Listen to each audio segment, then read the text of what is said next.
लोग मोहन भागवत और नरेंद्र मोदी की मुलाकात 30 मार्च 2025। यह वह दिन है जो भारतीय राजनीति के इतिहास में एक क्रांतिकारी मोड़ के रूप में उभरने वाला है।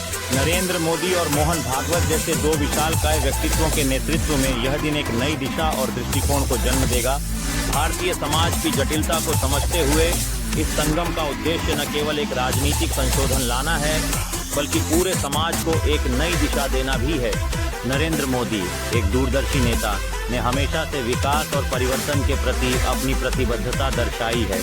उनका दृष्टिकोण स्पष्ट है, एक आधुनिक आत्मनिर्भर भारत की दिशा में निरंतर प्रगति। उन्होंने न केवल विकास के कई कार्यक्रमों की शुरुआत की है, बल्कि एक समावेशी राजनीति का पर्याय भी बने हैं। उनके द्वारा शुरू किए गए मेक इन इंडिया और डिजिटल इंडिया जैसे अभियानों ने भारत को वैश्विक मंच पर एक नई पहचान दिलाई है। मोहन भागवत के नेतृत्व में राष्ट्रीय स्वयंसेवक संघ ने विचारधारा और संस्कृति को महत्वपूर्ण रूप से प्रोत्साहित किया है। उनकी सोच में हिंदुत्व केवल एक राजनीतिक विचारधारा नहीं, बल्कि एक जीवन शैली है जो भारतीयता को एक सूत्र में पिरोती है।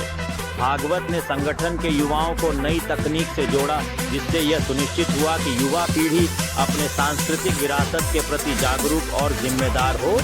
इस संगम की गहराई में जाकर हम देख सकते हैं कि मोदी और भागवत के विचारों का एक दूसरे पर गहरा प्रभाव है। दोनों नेता भारतीयता के सांस्कृतिक धागे को और मजबूत करने के लिए एकजुट हुए हैं। यह साझेदारी एक ऐसे बदलाव को ला सकती है जो न केवल राजनीतिक बल्कि सामाजिक जीवन के अनेक पहलुओं को भी छू लेगा। 30 मार्च 2025 की घटना भारतीय राजनीति में नई ऊर्जा और दिशा के साथ साथ सामाजिक समीकरणों को भी पुनर्स्थापित करने का कार्य करेगी। यह संगम एक नया शंखनाद हो सकता है जो सभी वर्गों को साथ लाने में सक्षम होगा। भारतीय राजनीति का यह ऐतिहासिक संगम न सिर्फ वर्तमान बल्कि भविष्य में भी एक महत्वपूर्ण मोड़ साबित होगा, जहां समाज की हर परत को एक नई रोशनी में देखा जाएगा।